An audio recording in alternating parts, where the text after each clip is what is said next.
Hare Krishna, Hare Krishna, Krishna Ram हरे राम राम राम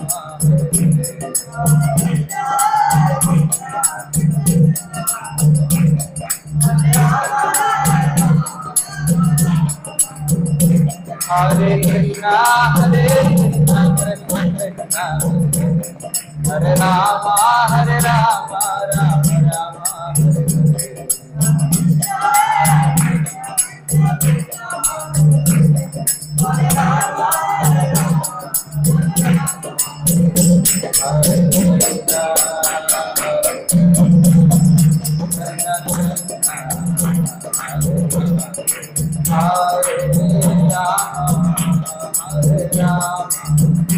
राम राम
हरिनाम संकीर्तन की जय। भगवत गीता यथातथम की जय। ओम नमो भगवते वासुदेवाय। ओम नमो भगवते वासुदेवाय। ओम नमो भगवते वासुदेवाय।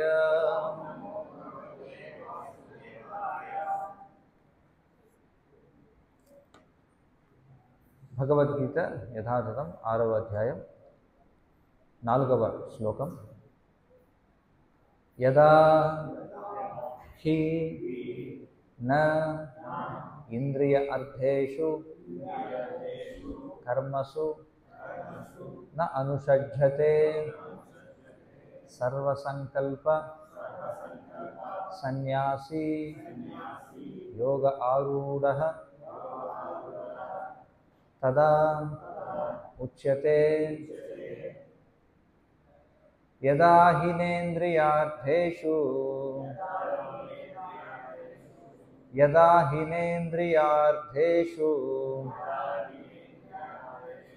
న కర్మస్వనుషజ్యతే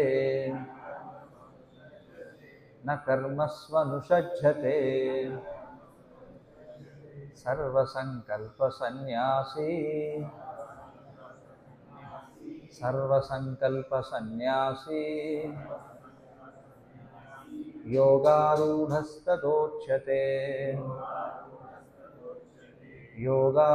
యోగారూఢస్తదోచ్యతే.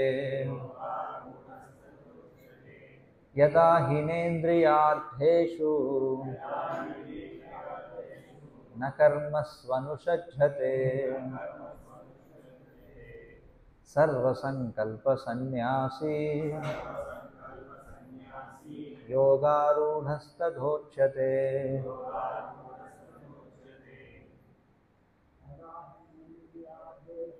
యదా హినేంద్రియార్థేషు న కర్మస్వనుషజ్యతే సర్వసంకల్పసన్యాసీ యోగారూఢస్తదోచ్యతే. యదా హినేంద్రియార్థేషు న కర్మస్వనుషజ్యతే సర్వసంకల్పసన్యాసీ యోగారూఢస్తదోచ్యతే. యదా హినేంద్రియార్థేషు న కర్మస్వనుషజ్యతే సర్వసంకల్పసన్యాసీ योगारूढस्तदोच्यते यदा हिनेन्द्रियार्थेषु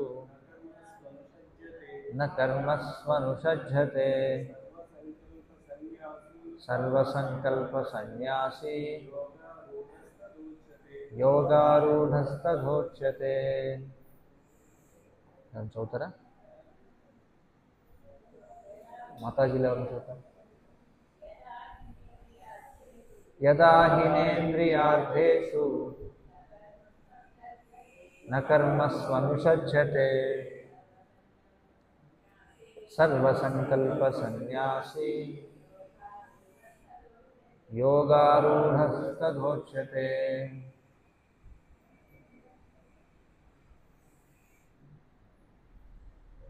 చదవండి ఎవరు?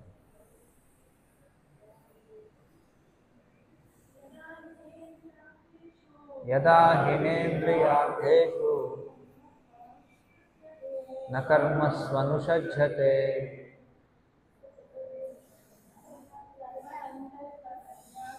सर्वसंकल्पसन्न्यासी योगारूढस्तदोच्यते।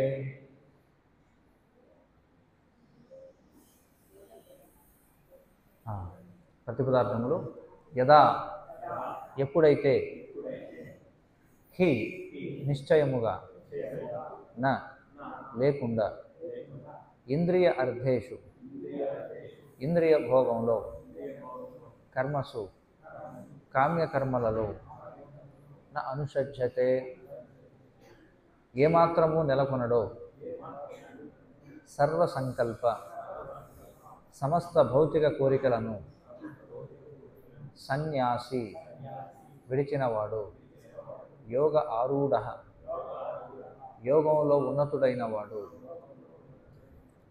తదా అప్పుడు ఉచ్యతే చెప్పబడతాడు. అనువాదం మరియు భాష్యము కృష్ణ కృపామూర్తి శ్రీ శ్రీమద్ అభయ చరణారవింద భక్తి వేదాంత స్వామి శ్రీల ప్రభుపాద ఇస్కాన్ సంస్థాపకాచార్య. సమస్త భౌతిక కోరికలను విడిచిపెట్టి ఇంద్రియ భోగానికై పనిచేయడం కానీ కామ్యకర్మలలో నెలకొనడం కానీ చేయనప్పుడు మనిషి యోగంలో ఉన్నతుడైన వానిగా చెప్పబడతాడు. భాష్యము మనిషి పూర్తిగా భగవంతుని దివ్యమైన ప్రేమయుత సేవలో నెలకొన్నప్పుడు తనలోనే ప్రసన్నుడవుతాడు. ఆ విధంగా అతడు ఇక ఏమాత్రము ఇంద్రియ భోగంలో కానీ కామ్యకర్మలలో కానీ నెలకొనడు. లేకపోతే మనిషి ఏదో వ్యాపకం లేకుండా జీవించలేడు కనుక ఇంద్రియ భోగంలో తప్పక నెలకొనవలసి ఉంటుంది. కృష్ణ భక్తి భావన లేనప్పుడు మనిషి తప్పకుండా తన గురించిన లేదా తన వారి గురించిన కర్మలలోనే ఎల్లప్పుడూ నెలకొంటాడు. కానీ కృష్ణ భక్తి భావనలో ఉన్న వ్యక్తి కృష్ణుని ప్రీతి కొరకే ప్రతిదీ చేస్తూ ఆ ప్రకారం ఇంద్రియ భోగం నుండి పూర్తిగా దూరమై ఉంటాడు.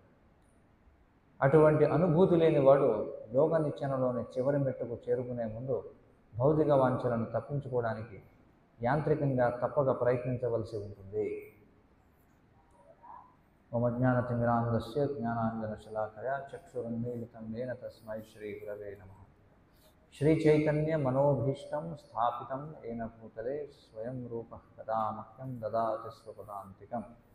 వందేహం శ్రీగురోః శ్రీయుతః పదకమలం శ్రీగురోన్ వైష్ణవాంశ్చ శ్రీరూపం సాగ్రజాతం సహగణ రఘునాథాన్వితం తం సజీవం సాద్వైతం సావధూతం పరిజనసహితం కృష్ణ చైతన్యదేవం శ్రీ రాధాకృష్ణపాదాన్ సహగణ లలితా శ్రీ విశాఖాన్వితాంశ్చ. హే కృష్ణ కరుణా సింధో దీనబంధో జగత్పతే గోపేశ గోపికాకాంత రాధాకాంత నమోస్తుతే. తప్త కాంచన గౌరాంగి రాధే వృందావనేశ్వరి వృషభానుసుతే దేవి ప్రణమామి హరిప్రియే. నమ ఓం విష్ణుపాదాయ కృష్ణప్రేష్టాయ భూతలే శ్రీమతే భక్తి వికాస స్వామినితనం. నమ ఓం విష్ణుపాదాయ కృష్ణప్రేష్టాయ భూతలే శ్రీమతే భక్తి వేదాంత స్వామినితనం. నమస్తే సారస్వతి దేవే గౌరవాణి ప్రచారిణి నిర్విశేష శూన్యవాది పాశ్చాత్య దేశకారిణి వాంఛాకల్పతరుభ్యశ్చ కృపా సింధుభ్యైవ చ పతితానాం పావనేభ్యో వైష్ణవేభ్యో నమో నమః. జయ శ్రీకృష్ణ చైతన్య ప్రభు నిత్యానంద శ్రీ అద్వైత గదాధర శ్రీవాసాది గౌరభక్తవృంద. హరే కృష్ణ కృష్ణ కృష్ణ హరే హరే హరే రామ హరే రామ రామ రామ హరే హరే. హరే కృష్ణ. ఆదివారం ప్రత్యేక సత్సంగ కార్యక్రమానికి మీ అందరికీ స్వాగతం. ఈరోజు మనం భగవద్గీత 6వ అధ్యాయం 4వ శ్లోకం చర్చించబోతున్నాం. యదాహి నేంద్రియార్థేషు నకర్మస్వనుషజ్యతే సర్వసంకల్ప సన్యాసి యోగారూఢస్తదోచ్యతే అని చెప్పబడింది. మనం దీనిపై చర్చ ప్రారంభించే ముందుగా దయచేసి ఎవరి దగ్గరైనా సెల్ ఫోన్లు ఉంటే సైలెంట్లో కానీ లేదా స్విచ్ ఆఫ్ కానీ చేయండి. ప్రవచనానికి అంతరాయం కలిగించవద్దు. దయచేసి చూసుకోండి అందరూ కూడా.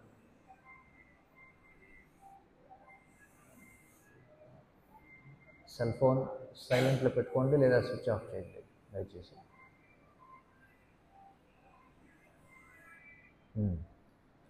సమస్త భౌతిక కోరికలను విడిచిపెట్టి ఇంద్రియ భోగానికై పనిచేయడం కానీ కామ్యకర్మలలో నెలకొనడం కానీ చేయనప్పుడు మనిషి యోగంలో ఉన్నతుడైన వానిగా చెప్పబడతాడు. సరే, ఈ ప్రపంచంలో ఉన్నటువంటి ప్రతి ఒక్కరు కూడా దేనికోసం వెతుకుతూ ఉన్నారు?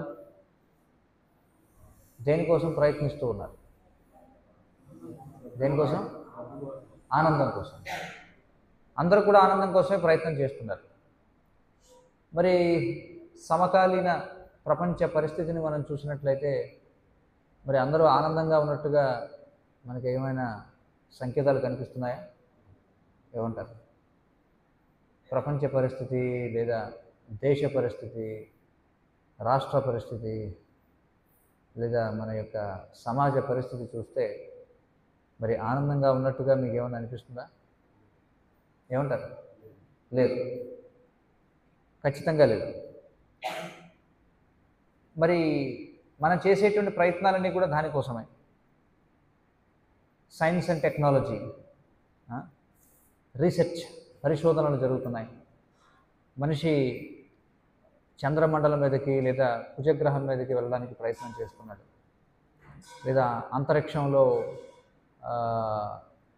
ఏవో కొన్ని పరిశోధన కేంద్రాలను నిర్మాణం చేయడానికి, వాటిని ఏర్పాటు చేయడానికి ప్రయత్నం జరుగుతుంది. అలాగే మానవ జీవితానికి సంబంధించినటువంటి అన్ని రంగాల్లో కూడా మరి ఎన్నో పరిశోధనలు జరుగుతున్నాయి. రోజు రోజుకి ఇంకా ఇంకా చురుకైనటువంటి క్షిపణులు అంటే మిసైల్స్ యొక్క తయారీ కోసం, వేగవంతంగా వెళ్ళేటువంటి యుద్ధ విమానాల కోసం, అలాగే అణు ఆయుధాల కోసం, లేకపోతే రాడార్ల కోసం, లేకపోతే డ్రోన్ల కోసం, లేకపోతే ఇంకా చురుకైనటువంటి సాంకేతిక పరిజ్ఞానం, సెల్ ఫోన్ల గురించి, కృత్రిమ వివేకం, ఆర్టిఫిషియల్ ఇంటెలిజెన్స్ దాని గురించి, ఇట్లా అనేక రకాలైనటువంటి పరిశోధనలు జరుగుతున్నాయి అన్ని రంగాల్లో. వైద్య రంగంలో, రక్షణ రంగంలో, ఆర్థిక రంగంలో, సామాజిక రంగంలో, అన్ని రంగాల్లోనూ ఇవన్నీ జరుగుతున్నాయి. అయినప్పటికీ ప్రపంచ పరిస్థితి అంత ఆశాజనకంగా ఏమీ లేదు. ఏమంటారు? లేదు కదా. మరి ప్రస్తుతం మనం సమాజంలో చూస్తే ప్రపంచంలో ఎన్నో యుద్ధాలు జరుగుతున్నాయి. ఒక పక్కన ఇజ్రాయెల్, పాలస్తీనా, ఇరాన్, లెబనాన్, ఈ దేశాలన్నీ కూడా యుద్ధంలో నిమగ్నమై ఉన్నాయి. మరొక పక్కన చూస్తే రష్యా, ఉక్రెయిన్, అక్కడ అంతర్యుద్ధం జరుగుతూ ఉంది, యుద్ధాలు జరుగుతూ ఉన్నాయి. మరొక పక్కన బంగ్లాదేశ్లో చూస్తే అక్కడ కూడా అంతర్యుద్ధాలు జరుగుతున్నాయి. మరి ఎక్కడ చూసినా సరే ప్రపంచవ్యాప్తంగా ప్రతి చోటున కూడా ఆనందంగా ఉండడానికి ప్రయత్నాలు జరుగుతున్నాయి. ఎలాంటిదంటే ఒక భాష వాళ్ళందరూ కూడా కలిసికట్టుగా ఉంటే ఆనందంగా ఉండొచ్చు అని అనుకున్నారు కొన్ని సంవత్సరాల క్రితం. కాబట్టి అప్పట్లో ఏదైతే ఉమ్మడి మద్రాసు రాష్ట్రంగా ఉండేదో, కాబట్టి తెలుగు వాళ్ళు, తమిళం వాళ్ళు విడివిడిగా ఉంటే మనం చాలా ఆనందంగా ఉండొచ్చు అనుకున్నారు. మరి దానికోసం కొంతమంది ప్రాణాలు అర్పించారు. ఆ విధంగా భాషా ప్రాతిపదికన రాష్ట్రాలు ఏర్పాటు చేయబడ్డాయి. తదనంతర కాలంలో మళ్ళీ లేదు, ఒకే భాష అయినప్పటికీ కూడా ఏ ప్రాంతం వాళ్ళు ఆ ప్రాంతం విడిగా ఉండాలని మళ్ళీ పోరాటాలు జరిగాయి, మళ్ళీ విభజన జరిగింది.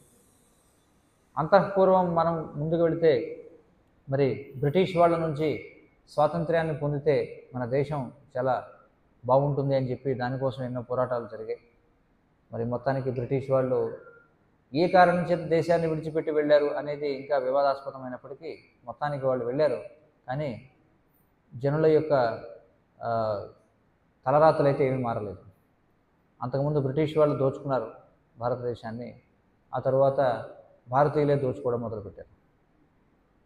అంతకుముందు చూస్తే మరి భారతదేశంపై అనేకమైనటువంటి యుద్ధాలు జరుగుతూ ఉన్నాయి. మొట్టమొదట మరి గ్రీకులు దండయాత్ర చేశారు, ఆ తర్వాత పర్షియన్లు దండయాత్ర చేశారు, ఆ తర్వాత మొఘలాయులు దండయాత్రలు చేశారు,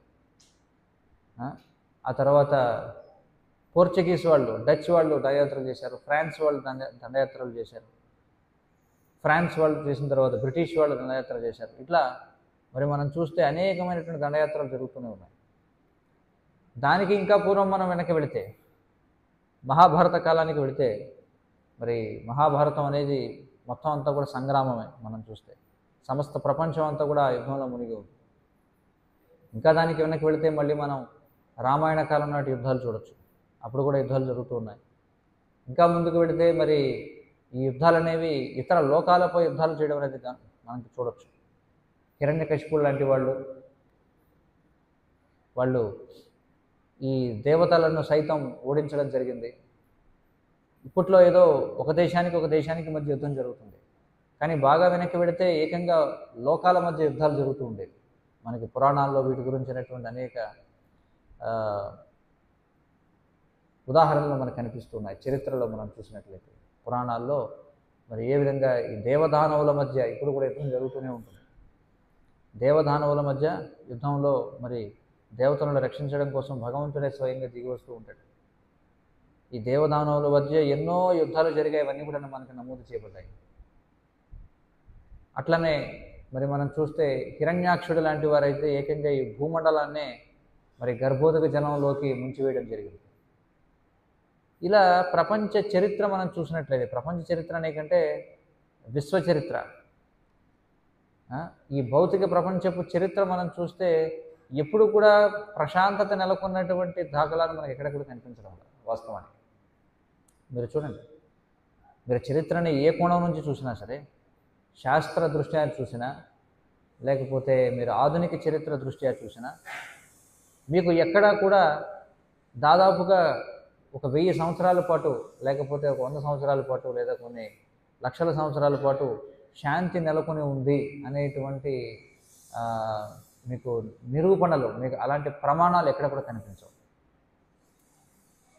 దీన్ని బట్టి మనం చూస్తే అర్థమవుతుంది ఏమిటి, భగవంతుడు ఏదైతే మనకు భగవద్గీతలో చెప్పినటువంటి విషయం, దుఃఖాలయం అశాశ్వతం అని చెప్పినాడు.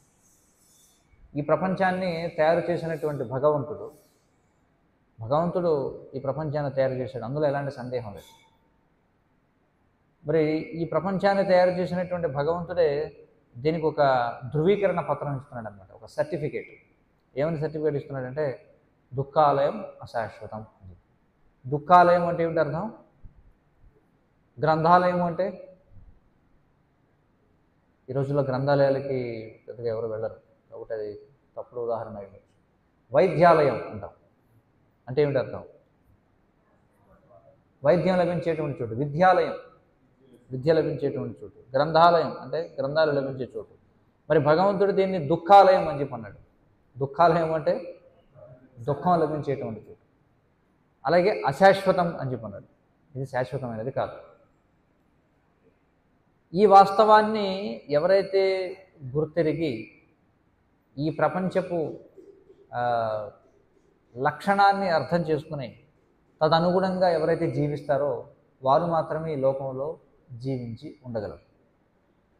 కానీ ఎవరైతే ఇక్కడ శాశ్వతంగా తిష్ట వేసుకుందాం ఈ లోకంలో, ఇక్కడ ఏదో ఒక శాశ్వతమైనటువంటి పరిష్కారాన్ని కనుగొందాం అనుకునే వాళ్ళు దుఃఖాన్ని అనుభవించక తప్పదు. ఇది మనకు కనిపించేటువంటి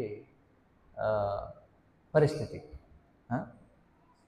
అందుచేత మనకి ప్రస్తుత రోజుల్లో ఏదో శాంతి కోసం, శాంతి ఏర్పడాలి అని చెప్పి అనేకమైనటువంటి శాంతి సమావేశాలు, శాంతిని నెలకొల్పడం కోసం అనేకమైనటువంటి ఒప్పందాలు, ఇవన్నీ కూడా మనం చూస్తూ ఉన్నాం.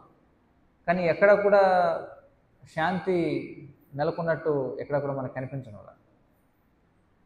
అయితే తాత్కాలికంగా మనం ఏమనుకుంటామంటే అజ్ఞానం కారణం చేత ప్రస్తుతానికి ఈ పరిస్థితి నుంచి మనం బయటపడితే ఆనందంగా ఉండొచ్చు అనుకుంటాం. కానీ ఏ స్థాయిలోనూ కూడా మనకి శాంతి అనేది కనిపించడం లేదు. కారణం ఏంటంటే ఈ భౌతిక ప్రపంచం ఆ విధంగా తయారు చేయబడింది కాబట్టి. మరి కేవలం ఇక్కడ శాంతి అనేది లేదు అని చెప్పుకోవడం వల్ల ప్రయోజనం లేదు. మరి ఏ విధంగా శాంతిని, అసలు నిజంగా శాంతి అనేది సంభవం అయితే శాశ్వతమైనటువంటి శాంతిని మనం ఏ విధంగా సాధించాలి? ఎందుకంటే అశాంతస్య కుతః సుఖం అని కృష్ణుడు అంటున్నారు. అంటే శాంతి లేకుండా సుఖం అనేది ఉండదు. కాబట్టి శాంతి అనేది అవసరం. కానీ ఏ విధంగా అది లభిస్తుంది, అది మనం తెలుసుకోవడం కోసమే మనం ఈ యొక్క శాస్త్రాలు అనేవి మనకి ఇవ్వబడ్డాయి. మరి ఈ ప్రపంచాన్ని అశాంతికి గురి చేసేటువంటిది ఏమిటి అంటే ఇంద్రియ భోగ ప్రవృత్తి. అయితే ఈ పదం చాలామందికి అర్థం కాకపోవచ్చు. ముఖ్యంగా ఆధునిక కాలంలో ఉన్న వాళ్ళకి అసలు ఇంద్రియ భోగం అంటే ఏమిటి, అసలు ఇంద్రియాలంటే ఏమిటి అనేది కూడా చాలామందికి తెలియదు. ఇంద్రియాలంటే ఏమిటి ఎవరికి తెలుసు చెప్పండి? పెద్ద వయసు వాళ్ళు కాదు, కుర్రవాళ్ళు, పిల్లలు ఎవరైతే ఉన్నారు ఇక్కడ, ఇంద్రియాలంటే ఏమిటి చెప్పగలరా ఎవరైనా? మగపిల్లలందరూ ఈ పక్కన కూర్చోవాలి, ఆడపిల్లలందరూ పక్కన కూర్చోవాలి, మగపిల్లలందరూ ఇటు కూర్చోండి, వచ్చి ఈ పక్క వచ్చి కూర్చోండి, అందరూ కూర్చోండి అందరూ. సరే, తెలుగులో అర్థం కాకపోవచ్చు, కొన్ని ఇంగ్లీష్లో సెన్సెస్ అంటే అర్థం ఏమిటి విన్నారు ఎప్పుడన్నా పిల్లలు? సరే, కళ్ళు, ముక్కు, చెవులు, నాలుక, చర్మం, వీటిని ఏమంటారు ఇంగ్లీష్లో? తెలుగులో తెలియకపోవచ్చు, ఇంగ్లీష్లోనే తెలిసే ఎవరికైనా? స్కూల్కి వెళ్ళే పిల్లలు చెప్పండి. చెప్పు,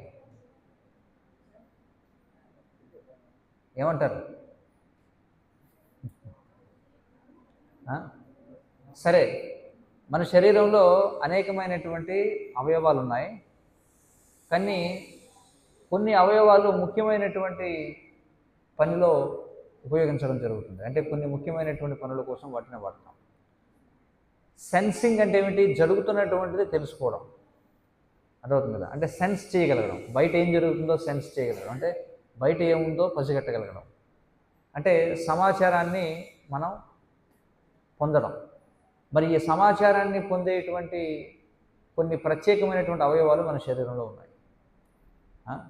ఏమిటవి అంటే కళ్ళు అనేవి దేనికి సంబంధించిన సమాచారాన్ని ఇస్తాయి? ఒక వస్తువు యొక్క ఆకారానికి సంబంధించి, రూపానికి సంబంధించినటువంటి సమాచారాన్ని ఇస్తాయి. కాబట్టి ఇది ఒక సెన్స్, అంటే ఇంద్రియం. రెండవది ముక్కుతో ఒక వస్తువు యొక్క వాసనని మనం తెలుసుకోగలం. అలాగే నాలుకతో మనం వస్తువు యొక్క రుచిని మనం తెలుసుకోగలం. చెవితో శబ్దాన్ని, చర్మంతో స్పర్శను తెలుసుకోగలం. వేడిగా ఉందా, చల్లగా ఉందా, మెత్తగా ఉందా, గట్టిగా ఉందా, లేదా బరువుగా ఉందా, తేలికగా ఉందా, ఇవన్నీ ఎలా తెలుసుకోగలం? చర్మంతో తెలుసుకోగలం. కాబట్టి వీటిని సెన్సెస్ అంటే ఇంద్రియాలు అని చెప్పంటారు. ఇవి జ్ఞానేంద్రియాలు, అంటే నాలెడ్జ్ ఎక్వైరింగ్ సెన్సెస్ అని చెప్పంటారు. అంటే జ్ఞానాన్ని పొందేటువంటి ఇంద్రియాలు. ఇక పని చేసేటువంటి ఇంద్రియాలు మరొక 5 ఉన్నాయి.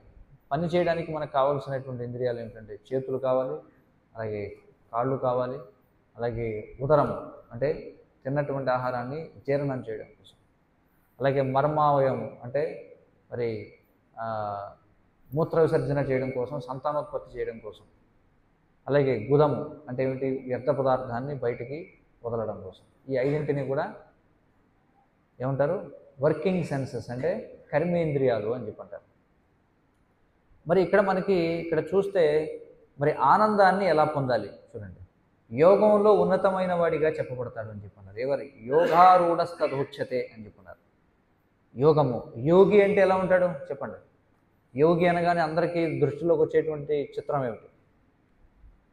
యోగి అనగానే అంటే ఈ రోజుల్లో యోగి పొరపాటున ఆధ్యాత్మిక పదజాలం ఏదైనా చెప్పినా దానికి సినిమాలతో సంబంధం పెట్టుకుంటారు. యోగి అనగానే ఏదో సినిమా యాక్టర్ గుర్తొస్తారు చూడండి, అది దౌర్భాగ్యం అన్నమాట. కానీ సాధారణంగా యోగి అంటే ఎవరిని యోగి అంటారు? యోగి అనగానే ప్రశాంతంగా కూర్చున్నటువంటి వ్యక్తిని మనం చూస్తాం, అవునా కదా? యోగా చేస్తున్నామంటారు చాలామంది. అంటే దేనికోసం చేస్తారు అంటే శారీరక ప్రశాంతత కోసం, అలాగే మానసిక ప్రశాంతత కోసం అందరూ కూడా చేస్తుంటారు. కాబట్టి యోగి అంటే ఏమిటంటే ప్రశాంత చిత్తము కలిగినటువంటి వాడు, అంటే ఆనందంగా ప్రసన్నంగా ఉండేటువంటి వాడిని యోగి అని చెప్పుకుంటారు. మరి ఎవరు ఈ యోగము యొక్క అత్యున్నత స్థితిలో ఉన్నవాడిగా చెప్పబడతారట అంటే సమస్త భౌతిక కోరికలను విడిచిపెట్టి ఇంద్రియ భోగానికై పనిచేయడం కానీ, కామ్యకర్మలలో నెలకొనడం కానీ చేయనప్పుడు మనిషి యోగంలో ఉన్నతమైన వాడిగా చెప్పబడతాడు. మరి ఇది అర్థం చేసుకోవాలంటే మనం ఇందాక చర్చిస్తున్నాం, ప్రపంచంలో ఎందుకని అందరూ కూడా ఆనందం కోసం వెతుకుతున్నారు, కానీ ఎవరికి కూడా ఆనందం లభించడం లేదు.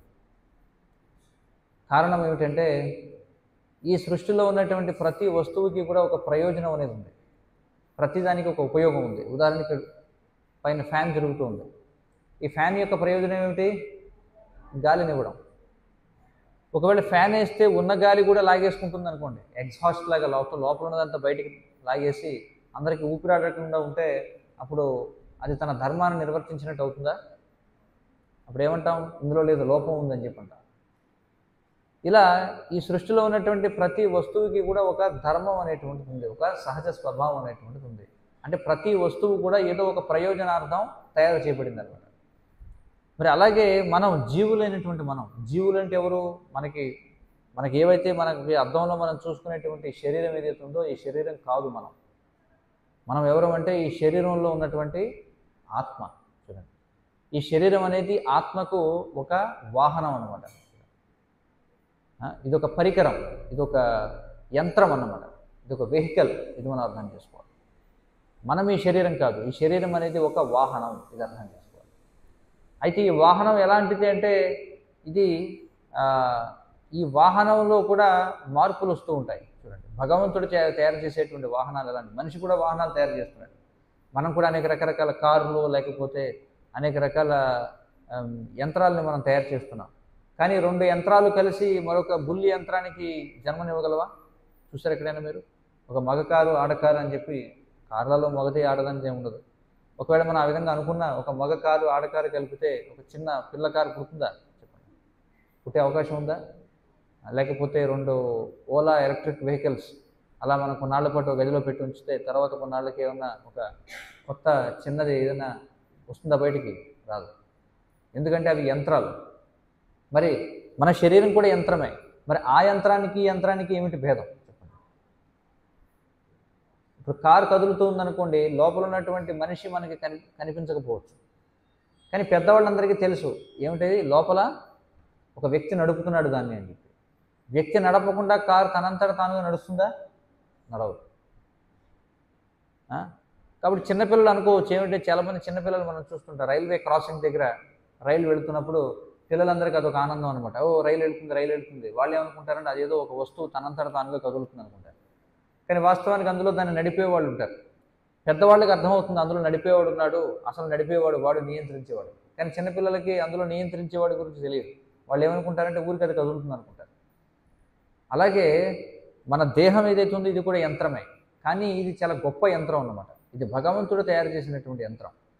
ఈ యంత్రం ఎలాంటిదంటే చూడండి, భగవంతుడి సృష్టి ఎలాంటిదంటే ఈ యంత్రాలు కూడా ఎదుగుతూ ఉంటాయి. పురుష యంత్రాలు, స్త్రీ యంత్రాలు. ఈ శరీరాలు మనం పుట్టినప్పుడు మనం ఎలా ఉన్నాం, ఈ జీవితకాలంలో మనం 6 రకాల దేహాలను మారుస్తాం. మనం జన్మించినప్పుడు ఒక విధమైనటువంటి దేహం మనకు ఉంటుంది. తర్వాత మనం ఎదుగుతాం, తర్వాత మనం పోషింపబడుతూ ఉంటాం, తర్వాత పునరుత్పత్తి చేస్తాం, అంటే మళ్ళీ సంతానోత్పత్తి చేస్తాం, తర్వాత క్రమంగా ముసలివాళ్ళం అయిపోతాం, అంతిమంగా మనం దేహాన్ని విడిచిపెడతాం. కాబట్టి ఈ దేహాలు ఏవైతే జీవం ఉన్నట్టుగా కనిపిస్తున్నాయో వీటికి 6 రకాల మార్పులు ఉన్నాయి. ఎందుకని 6 రకాల మార్పులు అంటే లోపల ఆత్మ అనేది ఉంది కాబట్టి. కానీ వాస్తవానికి ఈ దేహం అనేది ఒక యంత్రం. ఈ యంత్రం ఎప్పుడైతే ఇక మనకి పనికిరాదో అప్పుడు ఈ యంత్రాన్ని వదిలిపెట్టి మరొక యంత్రాన్ని స్వీకరిస్తాం. కృష్ణుడు భగవద్గీతలో చెప్తున్నాడు, దేహినోస్మిన్ యదా దేహే కౌమారం యవనం జరా తదా దేహాంతర ప్రాప్తి ధీరస్తత్ర నముఖ్యతి అని అంటున్నాడు. ఏ విధంగా అయితే ఈ దేహంలో ఉన్నటువంటి జీవి కౌమారం యవనం జర అంటే బాల్యము నుండి యవనానికి, యవనం నుండి ముసలితనానికి శరీరాన్ని మారుతూ ఉంటుందో, అలాగే ఎప్పుడైతే ఈ శరీరాన్ని విడిచిపెడతామో మరొక శరీరాన్ని మనం స్వీకరిస్తాం అని కృష్ణుడు చెప్తున్నాడు. కాబట్టి ఇది భగవంతుడు తయారు చేసినటువంటి యంత్రాలు అన్నమాట మన శరీరాలు, ఉన్నతమైనటువంటి. కాబట్టి మనకి ఒక ప్రయోజనార్థం ఈ శరీరం అనేది ఇవ్వబడింది. అసలు ఈ ఆత్మ అనే దానికి కూడా ఒక ప్రయోజనం ఉంది. ఏమిటి ఈ ఆత్మ అనేది ఒక ప్రయోజనం? ఎవరైనా ఒక వస్తువును తయారు చేశారంటే దేనికోసం తయారు చేస్తారు చెప్పండి? ఏదైనా ఒక వస్తువు తయారు చేశామంటే మనం ఎందుకోసం తయారు చేస్తాం? మనకేదో ఒక ప్రయోజనం అనేది ఉంటుంది, అంతే కదా. ఏదో ఒక ప్రయోజనార్థం, ఏదో ఒక పని పూర్తి చేయడం కోసం ఆ వస్తువును మనం తయారు చేస్తాం. కానీ మనం దేనికోసమైతే తయారు చేశామో ఆ వస్తువు ఆ ప్రయోజనం కోసం ఉపయోగపడకపోతే అప్పుడు అది ఏమవుతుంది? తీసివేయబడుతుంది అన్నమాట. ఎలాగంటే శరీరంలో అనేక రకాల అవయవాలు ఉన్నాయి. కొన్నిసార్లు మనం చూస్తుంటాం, ఏదైనా బాగా పక్షవాతం వచ్చో లేకపోతే ఏదైనా ఒక డయాబెటీస్ ఎక్కువైపోయి ఒక అవయవానికి గాయం అయ్యేది మానడం లేదనుకోండి, అది శరీరాన్ని పాడు చేస్తుందని ఏం చేస్తారు? దాన్ని యాంప్యుటేట్ చేస్తారు, అంటే తీసి పడేస్తారు. అంటే శరీర ప్రయోజనానికి ఉపయోగపడడం అలా. ఇంకా చెప్పాలంటే శరీర ప్రయోజనానికి ఇది వ్యతిరేకంగా నడుస్తుంది. అలాంటి వాటిని తీసివేయాల్సి వస్తుంది అన్నమాట. అలాగే మనమందరం కూడా ఎవరము అంటే ఆత్మలన్నీ కూడా ఎవరు అంటే భగవంతుని యొక్క అంశాలు. భగవంతుని యొక్క అంశాలు. అంశ అంటే ఏమిటంటే భాగము అని అర్థం. ఉదాహరణకి శరీరం అనేది ఉంది. ఈ శరీరంలో కాళ్ళు శరీరం యొక్క అంశాలు, అంటే శరీరం యొక్క భాగాలు. అలాగే చేతులు భాగాలు, అలాగే కళ్ళు భాగాలు, చెవులు భాగాలు, తల ఒక భాగం, చూడండి తొడలు ఒక భాగం. ఇలా ఈ శరీరంలో అనేకమైనటువంటి అవయవాలు ఉన్నాయి. ఈ అవయవాలన్నీ ఎప్పుడు ఆనందంగా ఉంటాయి? ఎప్పుడు ఆనందంగా ఉంటాయి చెప్పండి? శరీరానికి సహకరించినంతకాలం ఆనందంగా ఉంటాయి. శరీరానికి సహకరించకపోతే ఏమవుతుంది? అప్పుడు శరీరము ఆనందంగా ఉండవు, ఈ అవయవాలు కూడా ఆనందంగా ఉండవు. మనకు చక్కగా ఉదాహరణ చెప్తుంటాం. మనం రోజు కూడా చక్కగా ఆరోగ్యవంతంగా పుష్టిగా ఆనందంగా ఉండాలంటే ఏం చేయాలంటే ఆహారం తినాలి. మరి ఆహారం ఏ అవయవం తింటుంది? కాళ్ళు తింటాయా, చేతులు తింటాయా, లేకపోతే తల తింటుందా, చెవులు తింటాయా? ఏ అవయవం తింటుంది ఆహారం? పొట్ట తింటుంది. మరి మిగిలిన అవయవాలన్నీ ఏం చేయాలి? ఆహారాన్ని ఎక్కడికి ఇవ్వాలి? కాళ్ళు నడవాలి, చేతులు పట్టుకోవాలి, నోట్లో తినాలి. చూడండి, ఇవన్నీ అవయవాలు కలిసి ఏం చేయాలంటే ఆహారాన్ని పొట్టకి ఇవ్వాలి. ఎప్పుడైతే పొట్ట ఆనందిస్తుందో అప్పుడు శరీర అవయవాలన్నీ కూడా ఆనందంగా ఉంటాయి. అలా కాకుండా ఎప్పుడు పొట్టే తింటుంది, మేమెందుకు తినకూడదని చెప్పి శరీర అవయవాలన్నీ కూడా తిరుగుబాటు చేయడం మొదలుపెట్టామనుకోండి. మేమెందుకు పొట్టకు సహకరించాలి అని చక్కగా ఎవరన్నా లడ్డు ఇస్తే లడ్డు తినకుండా చెయ్యి ఏం చేస్తున్నా నేనే తింటానని చెప్పి ఇలా గట్టిగా పిసికేసింది అనుకోండి, ఏమవుతుంది? చేతికి ఏమైనా లాభం ఉంటుందా? ఉండదు. నష్టపోయేది ఎవరంటే శరీర అవయవాలన్నీ కూడా నష్టపోతాయి. శరీర అవయవాలన్నీ కూడా పుష్టిగా శక్తిగా సంతృప్తిగా ఉండాలి అంటే అవన్నీ కలిసి ఉదరాన్ని సంతృప్తిపరచాలి. అలాగే మనం కూడా భగవంతుని యొక్క అంశంలో అంటే భగవంతుని యొక్క భాగాలు అన్నమాట. కాబట్టి మనమంతా ఎప్పుడు ఆనందంగా ఉంటామంటే మనందరం భగవంతుడు చెప్పినట్టుగా నడుచుకుంటే, భగవంతుడు చెప్పినట్టుగా నడుచుకొని భగవంతుని యొక్క ఆనందానికి మనం సహకరిస్తే, చూడండి శరీర అవయవాలన్నీ కూడా పొట్టకు సహకరించడం వలన అవి ఏమైనా నష్టపోతున్నాయా చెప్పండి? లాభపడేది అవే కదా. పై కనిపించడానికి ఎవరు తింటున్నట్టు కనిపిస్తుంది? పొట్ట మాత్రమే జీర్ణం చేసుకుంటున్నట్టుగా కనిపిస్తుంది. కానీ లాభపడేది మాత్రం శరీర అవయవాలన్నీ లాభపడుతున్నాయా లేదా? అలాగే మనమందరం కూడా భగవంతుని యొక్క ఆనందానికి మనం సహకరిస్తే, భగవంతునికి సేవ చేస్తే అప్పుడు భగవంతుడు సంతృప్తి చెందితే అప్పుడు మనమందరం కూడా సంతృప్తి చెందుతాం. కాబట్టి ఇక్కడ రెండు ఉన్నాయి, primary enjoyer and secondary enjoyer. అంటే మొదటి భోగి, రెండవ భోగి. మనం అందరం కూడా మొదటి భోగులం కాదన్నమాట, మనము రెండవ భోగులం. అంటే ఏ విధంగా అయితే ఇప్పుడు ఉదరం ఉంది, స్టొమక్, ఈ ఉదరం అనేది మొదటి ఎంజాయర్ అనమాట. మొట్టమొదటి ఆహారాన్ని ఎవరు ఎంజాయ్ చేయాలి? ఉదరం తీసుకోవాలి. ఎప్పుడైతే అది ఆనందిస్తుందో అప్పుడు మిగిలిన సెకండరీ ఎంజాయర్స్ ఎవరు? అప్పుడు చేతులు కాళ్ళు అన్నిటికీ రక్త సరఫరా అవుతుంది, పోషణ అంతా కూడా లభిస్తుంది. అలాగే మనం కూడా భగవంతుడి యొక్క ఆనందం కోసం పనిచేసినంతకాలం మనం అందరం కూడా సుఖశాంతులతో ఉంటాం. కానీ ఎప్పుడైతే మనం భగవంతుని యొక్క ఆనందానికి సహకరించమో, మన ఇష్టానుసారంగా తిరుగుబాటు చేస్తామో అప్పుడు మనం అందరం కూడా దుఃఖాన్ని అనుభవించాల్సి ఉంటుంది. మరి ఇప్పుడు ప్రశ్న ఏమిటంటే, మరి భగవంతుడిని మనం ఎలా సంతృప్తిపరచాలి? దీని గురించి మనకి ఎవరు చెప్తారు, ఎలా చెప్తారు, ఏం చేయాలి? దానికోసమే మనకి శాస్త్రాలు అనేటువంటివి ఉన్నాయన్నమాట. దాన్నే వేదము అని చెప్పుకుంటారు. వేదము అంటే ఏమిటి అర్థం? తెలుసుకోవలసినది. తెలుసుకోవాల్సినది అంటే ఎందుకు తెలుసుకోవాలి అంటే ఆనందంగా ఉండాలి అంటే తెలుసుకోవాల్సినది. ఆనందంగా అంటే ఏ ఆనందం అంటే శాశ్వతమైనటువంటి ఆనందాన్ని పొందాలంటే ఏం తెలుసుకోవాలి? దానినే వేదము అని చెప్పంటారు. ఆ వేదమే మనకి ఇప్పుడు కలియుగంలో భగవద్గీత రూపంలో మహాభారతం, రామాయణం, భాగవతం ఈ రూపేణ మనకి లభిస్తుంది. ఇప్పుడు మనం మళ్ళీ మొదటి ప్రశ్నకు వద్దాం. అందరూ కూడా ఆనందం కోసం వెతుకుతున్నారు ఈ ప్రపంచంలో, కానీ ప్రపంచ పరిస్థితి ఎక్కడ కూడా ఆనందంగా ఉన్నట్టుగా లేదు అని చెప్పుకున్నారు. ఎందుకని ఆనందంగా ఉన్నట్టుగా లేదు అంటే ఇందాక చెప్పిన ఉదాహరణలలాగా శరీర అవయవాలన్నీ తమకు తాముగా స్వతంత్రంగా ఆనందంగా ఉండడానికి ప్రయత్నం చేస్తే అవి ఆనందంగా ఉండగలవా? ఉండలేవు. అలాగే మనమందరం ఏం చేస్తున్నామంటే భగవంతుడు మన నుండి ఏం కోరుకుంటున్నాడు, మనం ఎలా ఉండాలని భగవంతుడిని నిర్దేశిస్తున్నాడు, అసలు ఎందుకోసం మనల్ని భగవంతుడు సృష్టించాడు అనేటువంటి విషయాలు తెలుసుకోకుండా మనకి మనంగానే పెద్ద పెద్ద ల్యాబులు లేకపోతే పెద్ద పెద్ద రాకెట్లు, శాటిలైట్లు ఇవన్నీ ఏవేవో ప్రయోగాలు చేస్తూ మనంతటా మనంగా ఆనందంగా ఉండడానికి ప్రయత్నం చేస్తున్నాం. దానివల్ల ఎలాంటి ఫలితం లేదు.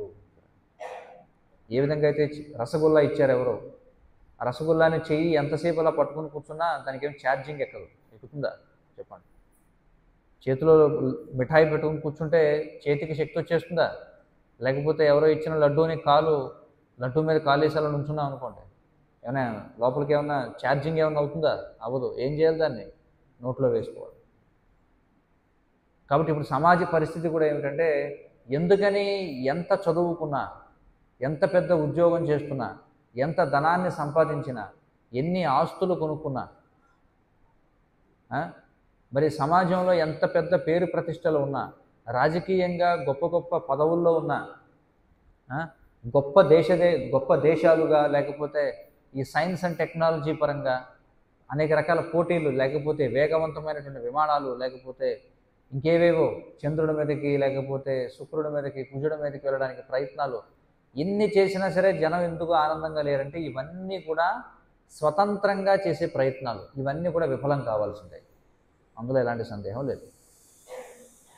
కాబట్టి ఎప్పటి వరకైతే మనం భగవంతుడు మనను ఎందుకు సృష్టించాడు, మన నుండి భగవంతుడు ఏం కోరుకుంటున్నాడు, కాబట్టి మన యొక్క ధర్మం ఏమిటి, మనం చేయాల్సినటువంటి పని ఏమిటి, ఏం చేస్తే మనం ఆనందంగా ఉంటాం అని తెలుసుకుని ఆ పని చేయనంత వరకు మనం ఎలాంటి ప్రయత్నాలు చేసినా ఈ ప్రపంచంలో సుఖంగా ఉండేటువంటి అవకాశం లేదు. మరి ఈ ప్రయత్నాలు అంటే ఏమిటండి అంటే అదే మరి మనం అర్థం చేసుకోవాల్సింది. మనిషి ఏమనుకుంటాడు, భగవంతుడికి శరణాగతి పొందకుండా మన కులం వాళ్ళందరూ ఒక సంఘంగా ఉంటే ఆనందంగా ఉండొచ్చు అనుకుంటాడు. కానీ ఉండదు, వాళ్ళు కొట్టుకుంటారు. లేకపోతే మన భాష వాళ్ళందరూ మనం ఒక దేశంగా ఒక రాష్ట్రంగా ఉందాం, అయినా లేదు మళ్ళీ గొడవలు. లేదా మన దక్షిణ జాతి వాళ్ళందరూ ఒక వర్గంగా ఉందాం, అయినా గొడవలు వస్తాయి. లేకపోతే మన మతం వాళ్ళందరూ కలిసి ఉందాం, అయినా గొడవలు వస్తాయి. ఇప్పుడు చూడండి, ఇది ఒక పెద్ద మాయ అన్నమాట. జనం ఏమనుకుంటారంటే యూదులందరూ ఒక దేశంగా ఉండాలి, అప్పుడు ఆనందంగా ఉంటాం. లేదా క్రైస్తవులందరికీ ఒక దేశం ఉండాలి, లేదా మహమ్మదీయులందరూ ఒక దేశంగా ఉండాలి, హిందువులందరూ ఒక దేశంగా ఉండాలి. కానీ మరి మన ప్రపంచంలో ఉన్న పరిస్థితిని చూస్తే, సరే ఇప్పుడు బంగ్లాదేశ్లో ఉదాహరణకు చూస్తున్నాం. బంగ్లాదేశ్లో వాళ్ళు ఏమంటున్నారంటే ముఖ్యంగా ఇస్కాన్ సంస్థ మీద ఇస్కాన్ వాళ్ళు కనిపిస్తే వాళ్ళని గొంతు కోయండి ఏదేదో వాళ్ళు చెప్తున్నారు. ఇప్పుడు ఇస్కాన్ వాళ్ళు అంటారు, రేపు పొద్దున హిందువులు అందరూ అంటారు. మొత్తానికి వాళ్ళ ఉద్దేశం ఏంటంటే ఆ దేశంలో హిందువు అనేవాడు ఉండకూడదు, ఉంటే చాలా ఆనందంగా ఉండొచ్చు. జన్నత్, వాళ్ళ పవిత్ర గ్రంథాల్లో జన్నత్ అంటే స్వర్గం గురించి చెప్పబడింది అనమాట. కాబట్టి మన దేశంలో ముస్లిం తప్ప ఇంకెవ్వరూ ఉండకపోతే మనం అంతా ఆనందంగా ఉండొచ్చు అని అనుకుంటారు. కానీ అదొక అపోహ. మరి పాకిస్తాన్లో ఏం జరుగుతుంది, ఆఫ్ఘనిస్తాన్లో ఏం జరుగుతుంది, ఇరాన్లో ఏం జరుగుతుంది, ఇరాక్లో ఏం జరుగుతుంది? కేవలం మహమ్మదీయులు మాత్రమే ఉన్న దేశాల్లో శాంతి ఉందా చెప్పండి? ఉందంటారా? చరిత్ర ఏం చెబుతుంది మనకి? అదే మతస్థులు ఉన్నటువంటి దేశాల్లో, పాకిస్తాన్లో ఎప్పటికప్పుడు బాంబులు పేలుతూనే ఉంటాయి మసీదుల్లో, వాళ్ళకి వీళ్ళకి గొడవలు తథ్యం. ఆఫ్ఘనిస్తాన్లో ఎన్ని సంవత్సరాలు బట్టి గొడవలు జరుగుతున్నాయి. ఇరాక్లో పరిస్థితి ఏమిటి? కాబట్టి ఒకే జాతి వాళ్ళందరూ కలిసి ఉంటేనో, ఒకే మతం వాళ్ళందరూ కలిసి ఉంటేనో, ఒకే కులం వాళ్ళందరూ కలిసి ఉంటేనో, ఒకే భాష వాళ్ళందరూ కలిసి ఉంటేనో తెల్లగా ఉన్న వాళ్ళందరూ కలిసి ఉంటేనో ఈ చర్మపు రంగు బట్టి కూడా యుద్ధాలు జరిగాయి కదా, జరిగాయి లేదా? మనకి యూరోప్ యొక్క చరిత్రలో, అమెరికా యొక్క చరిత్రలో చూస్తే అమెరికాలో అపార్థీడ్ అంటే ఏమిటి అంటే జాతి వివక్ష, వర్ణ వివక్ష అనమాట, అపార్థీడ్ అని చెప్పంటారు. ఈ అమెరికా దేశాల వాళ్ళందరూ ఏమిటంటే ఇతర దేశాల నుంచి వచ్చి అక్కడ గుమిగూడినటువంటి వాళ్ళే. అమెరికాలో మనం చూస్తే ఎవరున్నారు? యూరోప్ నుంచి వచ్చినటువంటి జర్మన్లు, వాళ్ళు ఒక రకంగా ఉంటారు. అంటే తెల్లగా ఉన్న వాళ్ళలో కూడా అనేక రకాల రంగులు ఉన్నాయి. మళ్ళీ జర్మనీ నుంచి వచ్చిన వాళ్ళు ఒక రకంగా ఉంటారు, స్పానిష్ వాళ్ళు ఒక రకంగా ఉంటారు, ఫ్రెంచ్ వాళ్ళు ఒక రకంగా ఉంటారు, డచ్ వాళ్ళు ఒక రకంగా ఉంటారు, చైనా వాళ్ళు తెల్లగా ఉంటారు, వాళ్ళు ఒక రకంగా ఉంటారు. అలాగే అక్కడ ఉన్నటువంటి రెడ్ ఇండియన్స్, స్థానికంగా ఉండేటువంటి వాళ్ళు ఒక రంగులో ఉంటారు, ఆఫ్రికా వాళ్ళు ఒక రంగులో ఉంటారు. కాబట్టి ఇవన్నీ కూడా అపోహలు అన్నమాట. మనం చూస్తుంటాం ఇక్కడ కూడా మన దేశంలో కూడా గేటెడ్ కమ్యూనిటీస్. గేటెడ్ కమ్యూనిటీస్ అంటే ఏమిటి? కేవలం ధనవంతులు మాత్రమే ఇక్కడ ఉండాలి. విల్లాలు ఉంటాయన్నమాట, ఎవరి ఇల్లు వాళ్ళది, అద్దె ఇల్లు కాదు. ఒక్కొక్క అరెకరంలో లేకపోతే ఒక్కొక్క 5 సెంట్లలో లేకపోతే ఒక్కొక్క పావు ఎకరంలో ఒక ఇల్లు, అలా వాళ్ళంతా కూడా ఒక గేటెడ్ కమ్యూనిటీ కట్టుకుంటారు. వాళ్ళ ఉద్దేశం ఏంటి? మనమంతా కూడా ఒక దగ్గర ఉంటే మనమంతా ఒకలాంటి వాళ్ళమే కాబట్టి ఆనందంగా ఉంటుంది. అక్కడ గొడవలు వస్తాయి మళ్ళీ. లేకపోతే మతం ఆధారంగా ఏర్పడ్డ దేశాలు, ఇప్పుడే కదా చెప్తున్నాం. మరి ఇస్లాం ఆధారంగా తయారు చేయబడినటువంటి దేశాల యొక్క పరిస్థితి ఏమిటి? అవి ఏమన్నా బాగుపడ్డాయా? లేదు. లేకపోతే ఒక జాతి ఆధారంగా ఒక దేశం ఏర్పాటు అవ్వడం, దానివల్ల ఏమన్నా మెరుగుపడ్డాయా? అది లేదు. కులం ఆధారంగా ఏర్పడ్డ దేశాలు ఏమన్నా బాగుపడ్డాయా? అది లేదు. భాషా ప్రాతిపదికన ఏర్పడ్డ దేశాలు ఏమన్నా బాగుపడ్డాయా? అది లేదు. కాబట్టి అసలు విషయం, ఒక పెద్ద అపోహ ఏమిటంటే అందరూ ఏమనుకుంటారంటే భగవంతుడికి శరణాగతి పొందకుండా, భగవంతుడికి సేవ చేయకుండా మనం ఎన్ని రకాల ఏర్పాట్లు చేసుకున్నా, ఎన్ని రకాల సంఘాలు ఏర్పాటు చేసుకున్నా మనం శాంతిని పొంది ఉండే అవకాశం లేదు. ఇది మనం అర్థం చేసుకోవాలి. కాబట్టి ఆనందం కావాలి అంటే, మనకి శాంతి కావాలంటే మనకి వాసుదైక కుటుంబం కావాలి. అంటే భగవంతుడు కేంద్రంగా ఉన్నటువంటి దేశంలో మాత్రమే మనకి ఆనందం అనేది ఉంటుంది. మరి మనం శ్రీల ప్రభుపాదుల వారిని చూస్తే ఆయన అంతర్జాతీయ కృష్ణ చైతన్య సంఘాన్ని ఏర్పాటు చేశారు. ఆయన మరి 70 ఏళ్ల వయసులో 1965వ సంవత్సరంలో ఒక వాణిజ్య నౌకలో ఆయన పాశ్చాత్య దేశాలకు వెళ్ళారు. వెళ్ళి ఆయన కృష్ణ చైతన్యాన్ని ప్రచారం చేశారు. ఆయన ఎక్కడ కూడా నేను హిందూ మతం ప్రచారం చేయడానికి వచ్చానని ఎక్కడ అనలా. ఒకవేళ నేను హిందూ మతాన్ని ప్రచారం చేయడానికి వచ్చానంటే వెళ్ళరండి, మీలాగా చాలామంది వచ్చారు, విన్నావాళ్ళే, చెప్పింది చాలే అనేవాడు. కానీ ఆయన ఆ విధంగా ఇప్పుడు చెప్పలా. ఆయన ఏమన్నారు? నేను భగవత్ సందేశాన్ని ఇవ్వడం కోసం వచ్చానని చెప్పారు. కాబట్టి మనకు కావాల్సింది ఏమిటంటే ఒకే మతం, లేకపోతే ఒకే జాతి, ఒకే భాష, ఒకే కులం, లేకపోతే ఒకే వర్గం, ఒకే రంగు ఆధారితమైనటువంటి ప్రాంతాలు, దేశాలు కాదు. మనకు కావాల్సింది ఏమిటంటే ఒకే చైతన్యం ఆధారంగా ఉన్నటువంటి దేశాలు. చైతన్యం అంటే ఏమిటి? ఇక్కడ భగవత్ చైతన్యం, కృష్ణ చైతన్యం. అంటే ఏమిటి ఆ చైతన్యం? మనం అందరం కూడా భగవంతుని సంతానం, భగవంతుడు మనందరికీ తండ్రి. కృష్ణుడు చెప్తున్నాడు భగవద్గీతలో, బీజం మాం సర్వభూతానాం అహం బీజప్రదః పితాహ అని చెప్పంటున్నాడు. నేనే సకల జీవులకు బీజప్రదాతనైనటువంటి తండ్రిని అని చెప్పంటున్నాడు. కాబట్టి మనం భగవంతుణ్ణి అంగీకరించాలి. భగవంతుణ్ణి అంగీకరించి ప్రతీది కూడా భగవంతునికి చెందినదే అనేది మనం అర్థం చేసుకోవాలి. అదే ఈశోపనిషత్తులు మనకు చెప్తుంది, ఈశావాస్యమిదం సర్వం యత్కించ జగత్యాం జగత్ తేన త్యక్తేన ఉంజీత మాగృత కస్యస్విద్ధనం అని చెప్పన్నాడు. చూడండి, ఎవరో ఒక మహానుభావుడు అన్నాడు, ఏమన్నాడంటే ప్రపంచంలో ఉన్నటువంటి అన్ని గ్రంథాలయాలు నాశనం అయిపోయినా, అన్ని మత గ్రంథాలు నాశనం అయిపోయినా ఈ ఒక్క శ్లోకం ఉంటే చాలు, మళ్ళీ అన్నిటిని పునరుద్ధరించవచ్చు అని చెప్పన్నాడు. ఏమిటి ఆ శ్లోకం అంటే ఈశావాస్యమిదం సర్వం. చూడండి ఏం చెప్తుంది ఆ శ్లోకం, ఈశావాస్యమిదం సర్వం అంటే సర్వము అంటే మొత్తం ఉన్నదంతా కూడా, మన కంటికి కనిపించేది కనిపించినదంతా కూడా ఈశావాస్యం. ఈశ అంటే నియంత్రించేవాడు, అంటే భగవంతుడు. వశ్యము అంటే మనం చూసేదంతా కూడా భగవంతునికి సంబంధించినది, భగవంతుడే ప్రతిదాన్ని నియంత్రించేటువంటి వాడు. అది ఈశావాస్యం ఇదం సర్వం అంటే. కాబట్టి మొట్టమొదట మనం దేన్ని అంగీకరించాలి? ఎవరిని అంగీకరించాలి? ముందు భగవంతుడిని అంగీకరించాలి. ఒక తండ్రి యొక్క సంతానం అనేక రంగుల్లో ఉండొచ్చు. మనం చూస్తాం, ఒక వ్యక్తికి 10 మంది పిల్లలు ఉన్నారంటే అందులో కొంతమంది పొట్టిగా ఉంటారు, కొంతమంది పొడుగ్గా ఉంటారు, కొంతమంది లావుగా ఉంటారు, కొంతమంది బక్కగా ఉంటారు. కొంతమంది తెలివిగా ఉంటారు, కొంతమంది బుద్ధిహీనులుగా ఉంటారు, కొంతమంది తెల్లగా, కొంతమంది నల్లగా ఉంటారు. చూడండి, అవునా కదా? ఒక సంతానంలో మనకి భేదాలు కనిపిస్తున్నాయా లేదా? సంతానంలో భేదం కనిపించినా తండ్రి మాత్రం ఒక్కడే. తండ్రి ఎవరు? భగవంతుడే తండ్రి. ఇది మనం అర్థం చేసుకోవాలి. ఇప్పుడు భగవంతుడు తండ్రి కాబట్టి ఈశావాస్యం ఇదం సర్వం. మొట్టమొదటి అంశం, ఈ భూమి నీది కాదు, నాది కాదు. తాత్కాలికంగా రిజిస్ట్రేషన్లో నీ పేరు మీద రిజిస్టర్ అయి ఉండొచ్చు, రేపు ఇంతకుముందు మరొకటి పేరు మీద రిజిస్టర్ అయి ఉండొచ్చు, ఈ తర్వాత ఇంకొకటి పేరు మీద రిజిస్ట్రేషన్ అవ్వచ్చు. ఈ భూమి అలాగే ఉంటుంది, కానీ ఈ రిజిస్ట్రేషన్ పేరుతో ఆడుకునే ఆటలన్నీ అలా సాగుతూ ఉంటాయి అంతే. ఊరికి దీనివల్ల ప్రభుత్వానికి లాభం తప్ప ఏమీ ప్రయోజనం ఉండదన్నమాట. ఎవడైతే ఇదిగో ఈ 100 ఎకరాలు నాది అనుకుంటాడో అందులో వాడు భోగించేదే ఉండదు. ఊరికే కంచి వేసుకుని దానికి అలా కాపలాగా ఉంటాడు, కుక్కలాగా, తప్ప దాంట్లో వాడు చేసేది ఏమి ఉండదు. ఆ భూమి అలాగే ఉంటుంది, వీడు చచ్చిపోతారు కొన్నాడు. ఇంకొకటి ఎవడు వచ్చి మళ్ళీ వాడు మొదలెడతాడు, ఇది నాది అంటాడు. వాడు కూడా అందులో పొందేదే ఉండదు. మహా అయితే కొంచెం తవ్వుతాడు, ఇంకొకటి ఏదో తవ్వింది మరొక చోటను పోస్తాడు, ఇంకొకటి ఏదో బిల్డింగ్ కడతాడు, ఇంకోటి ఏదో చేస్తాడు. ఆ తర్వాత ఆ బిల్డింగ్ కూలిపోతుంది, వీడు వెళ్ళిపోతాడు, ఆ భూమి అక్కడే ఉంటుంది. కాబట్టి ముందు మనం అర్థం చేసుకోవాల్సింది ఈశావాస్యం ఇదం సర్వం. ఇక్కడ ఉన్నటువంటి ప్రతీది ఏదైతే మనుగడలో ఉందో ప్రతీదీ కూడా భగవంతునిదే, భగవంతుడే యజమాని. మరి ఆ భగవంతుడు ఎవరు? శాస్త్రాలు మనకి ఏం చెప్తున్నాయి? నారాయణం అని చెప్పి. నారాయణుడు అంటే భగవంతుడు, కృష్ణుడు. ఆయనే ఆ నారాయణుడే, ఆ కృష్ణుడే అనేక రూపాల్లో ఆయన అవతరిస్తూ ఉంటాడు. మత్స్య, కూర్మ, వరాహ, వామన, నృసింహ, పరశురామ, కల్కి ఇత్యాది అవతారాల్లో ఆయన వస్తూ ఉంటాడు. కాబట్టి మొట్టమొదట మనం అంగీకరించాల్సింది ఇక్కడ ఏది కూడా మనది కాదు, అంతా కూడా భగవంతునిదే.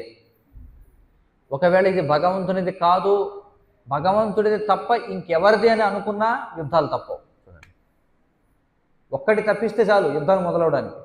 ఇది భగవంతుడిది కాదు మరెవరిదో అనుకున్నారా, అయిపోయింది, మళ్ళీ యుద్ధాలు మొదలు.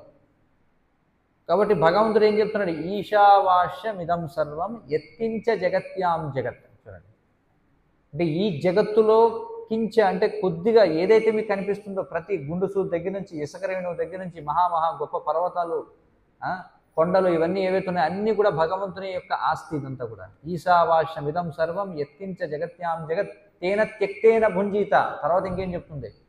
అంతా కూడా భగవంతునిదే. కాబట్టి నీకు ఏది కేటాయించబడిందో అంతవరకు మాత్రమే నువ్వు వాడుకో అని చెప్తున్నారు. తేన త్యక్తేన భుంజీత.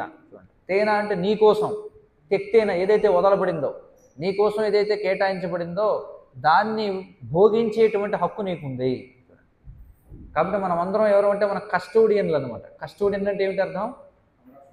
సంరక్షకులం మనం. చూడండి, అంటే ఇది పరంపరంగా మనకు వస్తున్నటువంటి ఆస్తి, దీనికి మనం సంరక్షకులుగా ఉండాలి తప్ప ఇది మనం పట్టుకుపోదామనో లేకపోతే ఎవరిని ఇక్కడికి రానివ్వనో అంటే అదే ఈ గొడవలన్నిటికీ కూడా కారణం.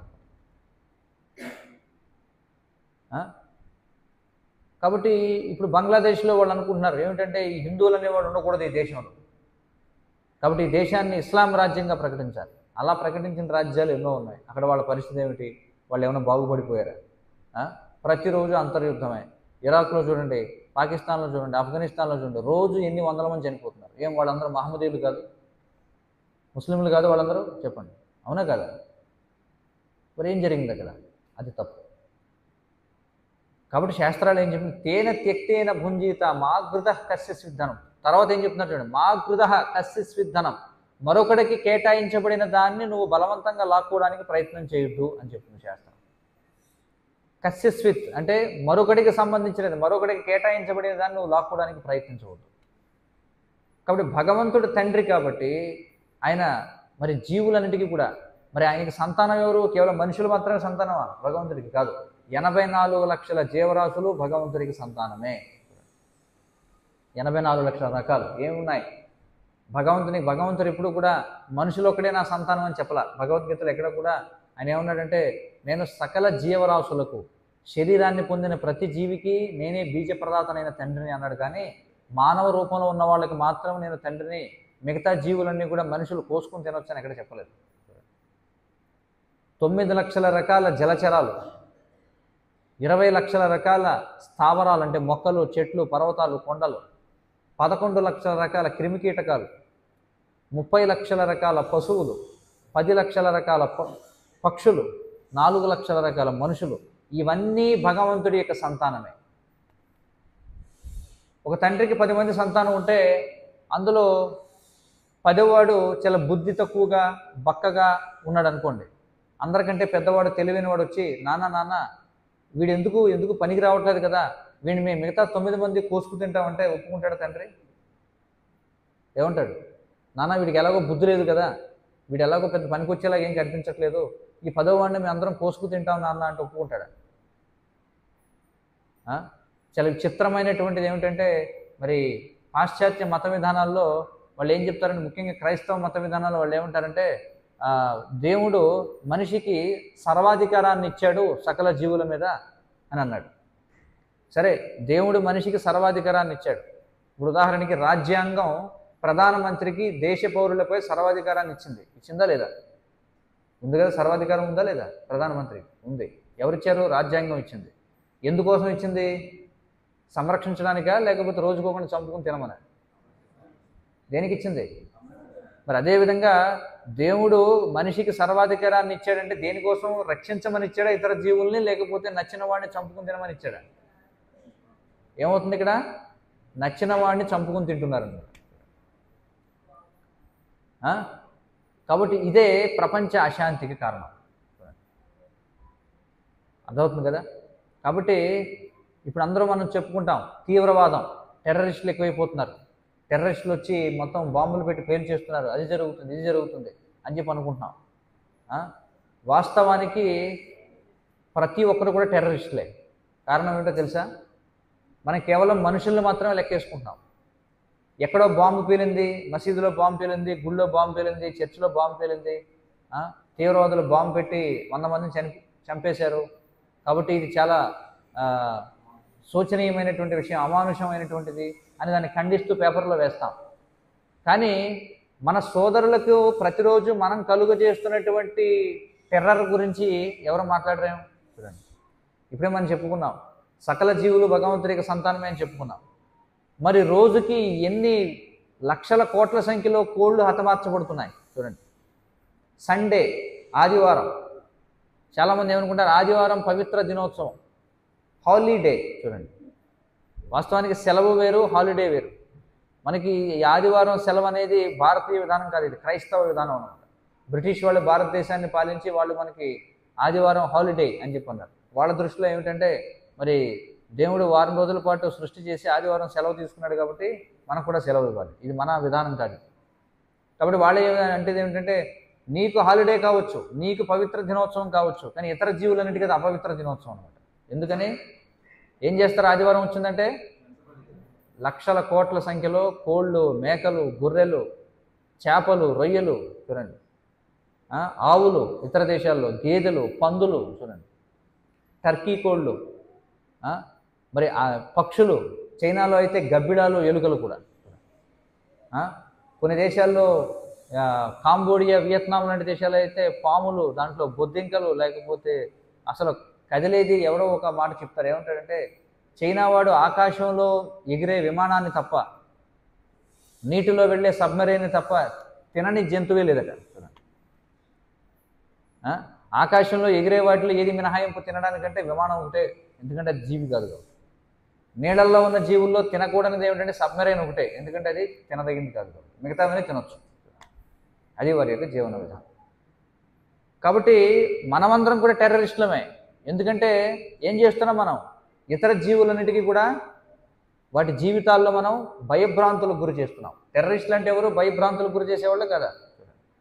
ఎవడన్నా పుట్టాడంటే చాలు, వాడి పుట్టినరోజుగా అని చెప్పి ఒక 100 కోళ్ళు అయిపోయాయి. వీడు పుట్టిన దౌర్భాగ్యానికి అనేకమైనటువంటి జీవులు ఏడవాలన్నమాట. ఆ విధంగా ఎన్నో మూగ జీవుల్ని చంపి జన్మదినోత్సవాలు, పెళ్ళిళ్ళు, లేకపోతే ఏవైతే రకరకాల, అంటే చివరికి ఆధ్యాత్మికత పేరుతో జరిగే పండుగలు కూడా ఒకవేళ అది ఇతర జీవుల హింసతో కూడుకుని ఉన్నట్లయితే దానివల్ల ఎలాంటి శుభం చేకూరదు. మన పుట్టినరోజు జరుపుకోవడానికి నేను ఒక జీవిని చంపినా సరే నీకు ఏ విధంగా శుభం ఏర్పడుతుంది నీకు జీవితంలో చూడండి. మరి ఇతర జీవులను భయభ్రాంతులకు గురి చేసే వాళ్ళు ఆనందంగా ఉండే అవకాశం ఉంటుందా? ఉండదు. మరి మనం అనుకుంటాం అదేమిటండి, మనం ఎవరికీ హాని తలపెట్టలేదు కదా జీవితంలో, నేనేమి ఎవరికీ మోసం చేయలేదు కదా. చాలామంది ఉంటారు, నాకెందుకండి ఇలా జరిగింది, నాకే క్యాన్సర్ ఎందుకు వచ్చిందండి, మా కుటుంబంలోనే ఇలాంటి ఇబ్బందులను ఎందుకు వస్తున్నాయండి, అసలు నేను ఎప్పుడూ చక్కగా ఎవరికీ హాని తలపెట్టలేదండి, ఎవరికి హాని తలపెట్టలేదు. ఆదివారం చక్కగా లొట్టలు వేసుకుంటూ మాంసం తింటున్నావా? వారానికి 2 రోజులు చేపలు రొయ్యలు వేసుకుని తింటున్నావా? అవి జీవులా కాదా? అవి జీవులే. మరి నువ్వు ఇతర జీవులకు భయభ్రాంతులకు గురి చేస్తే నీ జీవితానికి మాత్రం నీకు ఎలా భయభ్రాంతులకు గురి కాకుండా ఉంటావు? ఇది మనం అర్థం చేసుకోవాల్సి. కాబట్టి ఇక్కడ చెప్పే విషయం ఏంటంటే, ఒకవేళ హిందువులందరికీ భారతదేశాన్ని కొంతమంది అంటుంటారు భారతదేశాన్ని హిందూ దేశంగా ప్రకటించాలి. సరే, హిందూ దేశంగా ప్రకటిద్దాం. కానీ హిందువులుగా ఉంటూ ఇతర జీవులను భయభ్రాంతులకు గురి చేస్తే ప్రకృతి నియమాలు మనకు వర్తించవా? చెప్పండి, అర్థమవుతుందా లేదా? అంటే ఎంతవరకు కేవలం మనుషుల గురించి ఆలోచిస్తున్నాం కానీ ఇతర జీవజాతులను మనం దృష్టిలో పెట్టుకోవడం. ఇదే కారణం ఎందుకని ఈ మహమ్మదీయులందరికీ ఒక ప్రత్యేక దేశం ఉంటే మనం ఆనందంగా ఉండొచ్చు అని అనుకుంటారు, కానీ వాళ్ళు ఆనందంగా ఉండలేరు. అంటే దానికి కారణం నువ్వేమనుకుంటున్నావు? మనిషిని మాత్రమే మనిషిగా చూస్తున్నావు, లేదా మహమ్మదీయుడినో లేదా క్రైస్తవుడిని మాత్రమే, నీ సాటి మహమ్మదీయుడిని క్రైస్తవుడిని మాత్రమే నువ్వు మనిషిగా చూస్తున్నావు. కానీ ఇతర ఆవుల సంగతి ఏమిటి? కోళ్ల సంగతి ఏమిటి? చేపల సంగతి ఏమిటి? రొయ్యల సంగతి ఏమిటి? పీతల సంగతి ఏమిటి? మరి వాటి జీవితాలకు ఎవరు సమాధానం చెప్తారు? అందుచేతనే మనం భాషా ప్రాతిపదికన కానీ, లేకపోతే జాతి ప్రాతిపదికన కానీ, మత ప్రాతిపదికన కానీ, కుల ప్రాతిపదికన కానీ, రంగు ప్రాతిపదికన కానీ, జాతి ప్రాతిపదికన కానీ దేశాలను ఏర్పాటు చేసుకున్న శాంతి అనేది ఉండే అవకాశమే లేదు. కారణం ఏమిటంటే, ఎందుకంటే నువ్వు భగవంతుని యొక్క ఉపదేశాలకు వ్యతిరేకంగా నడుచుకుంటున్నావు. భగవంతుడు ఎక్కడా కూడా నాకు మనిషి మాత్రమే నా సంతానం, ఇతర జీవులందరూ నా సంతానం అని చెప్పలా. ప్రతి జీవి కూడా భగవంతుని యొక్క సంతానం. కాబట్టి మనం దేనిని ఆహారంగా స్వీకరించాలి? భగవంతుడు ఏ జీవికి ఏ జీవిని ఆహారంగా కేటాయించాడో ఆ జీవి మాత్రమే ఆహారంగా స్వీకరించాలి. ఇది మనకి శాస్త్రం చెప్పేటువంటి విషయం. కాబట్టి మనకి ఏదో ఒక ప్రాతిపదికన ఈ యొక్క ప్రపంచాన్ని ముక్కలుగా చేసుకుంటూ మనం ఆనందంగా ఉందామనుకుంటే జెండాల సంఖ్య పెరుగుతుంది తప్ప ఎలాంటి శాంతి ఉండదు. శాంతి కావాలంటే భగవంతుడు ఏం చెప్పాడో మనం తెలుసుకోవాలి. మరి భగవంతుడు ఏం చెప్పాడు అనేది మనకి అనేక మత గ్రంథాల్లో దొరుకుతుంది. కానీ ఈ భగవద్గీత అనేది అత్యున్నతమైనటువంటి జ్ఞానాన్ని ఇచ్చేటువంటి గ్రంథం. చూడండి, ఇంకా ప్రపంచంలో మనకి బైబిల్ ఉంది, ఖురాన్ ఉంది, జెండ్ అవెస్తా ఉంది, గురు గ్రంథ సాహిబ్ ఉంది, ఇలా అనేకమైనటువంటి మత గ్రంథాలు ఉన్నాయి. మరి మత గ్రంథాలన్నీ ఏమిటండి అంటే ఇవన్నీ ఖచ్చితంగా భగవంతుడు ఇచ్చినవే. మరి ఇందులో భేదాలు ఎందుకున్నాయండి? భేదాలు ఎందుకున్నాయంటే అంతా మ్యాథ్స్ అయి ఉండొచ్చు, కానీ ఎల్కేజీ వాడికి చెప్పే మ్యాథ్స్ వేరు, 5వ తరగతి వాడికి చెప్పే మ్యాథ్స్ వేరు, డిగ్రీ వాడికి చెప్పే మ్యాథ్స్ వేరు. అంత గణితమే. ఫస్ట్ క్లాస్ చదివేవాడికి లెక్కలు ఏం చెప్తారు? 1కి 2 జోడిస్తే 3 వస్తుంది, లేదా 2వ తరగతిలో చెప్తారు 3కి 4 జోడిస్తే 7 వస్తుంది అని చెప్పి. కానీ 9వ తరగతిలోకి వెళ్ళాక ఏమంటారంటే -1కి -1 కలిపితే ఎంత వస్తుంది? వస్తుందా? ఏమన్నా వస్తుంది కదా. మనకి క్రింది స్థాయి గణితంలో, క్రింది స్థాయి మ్యాథమెటిక్స్లో ఏం చెప్తారంటే 3లోంచి 2 తీస్తే 1 వస్తుందని చెప్తారు. కానీ 7వ తరగతి 8వ తరగతి వెళ్ళిన తర్వాత 4లోంచి మనకి పెద్ద సంఖ్యలోంచి చిన్న సంఖ్య తీయడం తెలుసు, కానీ చిన్న సంఖ్యలోంచి పెద్ద సంఖ్య కూడా తీయొచ్చా లేదా? 4లోంచి 16 తీస్తే ఎంత వస్తుందని అడిగామనుకోండి, ఇక్కడ ఉన్న చిన్నపిల్లవాడు వాడు ఆశ్చర్యంగా చూస్తున్నాడు. పిల్లవాడు 4 ఏమిటి 16 తీయడం ఏంటి? పిచ్చాయి వీడికి ఏమన్నా? 4లోంచి ఎవడన్నా 16 తీస్తాడా అనుకుంటున్నాడు. కానీ పెద్దవాళ్ళకి తెలుసు 4లోంచి 16 తీయొచ్చా లేదా? తీయొచ్చు. అది ఉన్నత గణితం. చూడండి, మరి ఇది గణితమే, అది గణితమే. అలాగే మత గ్రంథాల్లో కూడా, బైబిల్లో, ఖురాన్లో, భగవద్గీతలో అన్నిటిలో కూడా భగవంతుడు చెప్పిన సందేశాలు ఉన్నాయి. కానీ అత్యున్నతమైనటువంటి సందేశం ఎందులో ఉందంటే భగవద్గీతలో ఉంది. అందుకే మీరు చూడండి, కేవలం భగవద్గీతలో మాత్రమే ఆత్మ గురించిన జ్ఞానం ఉంది. వేరే ఏ మత గ్రంథంలో కూడా ఆత్మ గురించిన జ్ఞానం లేదు. మీరు బైబిల్ చదవండి, మీరు ఖురాన్ చదవండి, మీరు ఏ ఇతర మత గ్రంథం చదవండి, అవన్నీ భగవంతుడు చెప్పిన సందేశాలే. కానీ ఉన్నతమైనటువంటి సందేశం ఎక్కడ ఇవ్వబడింది? భారతదేశంలో ఉన్నతమైనటువంటి వైదిక సంస్కృతి కలిగిన వాళ్ళకి ఇవ్వబడింది. ఇది మనం అర్థం చేసుకోవాలి. కాబట్టి ఎల్కేజీ పిల్లవాడు, 2వ తరగతి పిల్లవాడు వచ్చి ఏమిటి అంకెల మీద ఏదో ఇలా స్క్వేర్ రూట్ లాగా ఏదో గీత గీశారు, మీకు ఏమైనా పిచ్చా?